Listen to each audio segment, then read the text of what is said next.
தாமதமாக திறக்கப்பட்ட தண்ணீரால ஒரு போக சம்பா பயிரையும் காப்பாற்ற முடியாமல் தவித்து வரும் விவசாயிகளுக்கு இழப்பீடு வழங்க வேண்டும் அப்படின்ற கோரிக்கை வலுத்து வருகிறது. இது குறித்த ஒரு தொகுப்பு. ஆண்டுதோறும் ஜூன் 12ஆம் தேதி காவிரி டெல்டா மாவட்டங்களுக்கான பாசனத்திற்கு மேட்டூர் அணையில் தண்ணீர் திறக்கப்படும். போதிய நீர்வரத்து இல்லாத காரணத்தால் நடப்பாண்டில் கடந்த மாதம் 20ஆம் தேதி தண்ணீர் திறக்கப்பட்டது.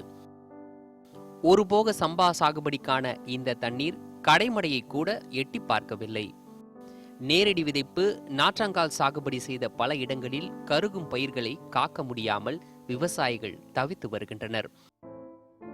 இதனால் தற்போது ஏற்பட்டுள்ள இழப்பை பட்டியலிடுகிறார் தமிழ்நாடு விவசாயிகள் சங்கத்தை சேர்ந்த அயிலை சிவசூரியன். காவிரி பாசன பகுதிகளில் ஏறத்தாழ 50 லட்சம் விவசாய குடும்பங்கள் இருக்கின்றன. 1.5 கோடிக்கு மேற்பட்ட விவசாய தொழிலாளர்கள் இருக்கிறது. இன்றைக்கு இவர்களுடைய வாழ்வாதாரம் என்பது கடுமையாக பாதிக்கப்பட்டிருக்கிறது. இதை மத்திய மாநில அரசுகள் உணர்ந்து செயல்பட வேண்டும். தமிழகத்தினுடைய காவிரி பாசன பகுதிகள் பாலைவனமாகிக் கொண்டிருக்கின்றது. முப்போக நெல் சாகுபடி செய்யப்பட்ட நிலையில் தற்போது ஒரு போக சம்பா சாகுபடி மட்டும் சுமார் 10 லட்சம் ஏக்கரில் நடைபெறுகின்றது. இதற்காக 2 தொகுப்பு திட்டங்களில் ரூபாய் 118.95 கோடியிலான திட்டங்களையும் தமிழக அரசு அறிவித்தது. இதனை கொண்டு மேற்கொள்ளப்பட்ட சாகுபடியை அறுவடை செய்ய முடியுமா என்கின்ற கேள்விக்குறி எழுந்துள்ளது.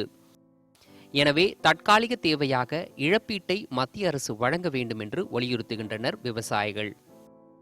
அந்த நாற்றுகள் இவ்வளவு ஒரு அங்குலம் முளைத்து அதை கருகி இருந்ததை பார்க்கும்போது எங்கள் கண்ணீரே வந்து விட்டது. அதை விட திருவாரூர் நாகப்பட்டினத்தில் சென்று பார்த்தோம்னால் மிகப்பெரிய வறட்சியை தாண்டவமாடுகிறது. இனிமேல் அந்த தண்ணியை நம்பி நெல் சாகுபடி செய்ய முடியாது.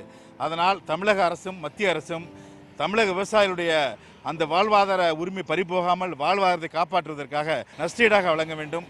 சம்பா பயிரை காப்பாற்ற அரசுகளை விட வடகிழக்கு பருவமழையை பெரிதும் நம்பி காத்திருக்கும் நிலைக்கு தள்ளப்பட்டுள்ளனர் விவசாயிகள். அரசியல் ரீதியாகவும் சட்ட ரீதியாகவும் மத்திய அரசுக்கு அழுத்தம் கொடுத்து தமிழகத்திற்கு தடையில்லாத தண்ணீரை பெற்றுத்தர வேண்டும் என்பதே விவசாயிகளுடைய வேண்டுகோளாக இருக்கு. ஒளிப்பதிவாளர் சரவணகுமாருடன் ஜோ மகேஸ்வரன், நியூஸ் 18 தமிழ்நாடு, திருச்சி.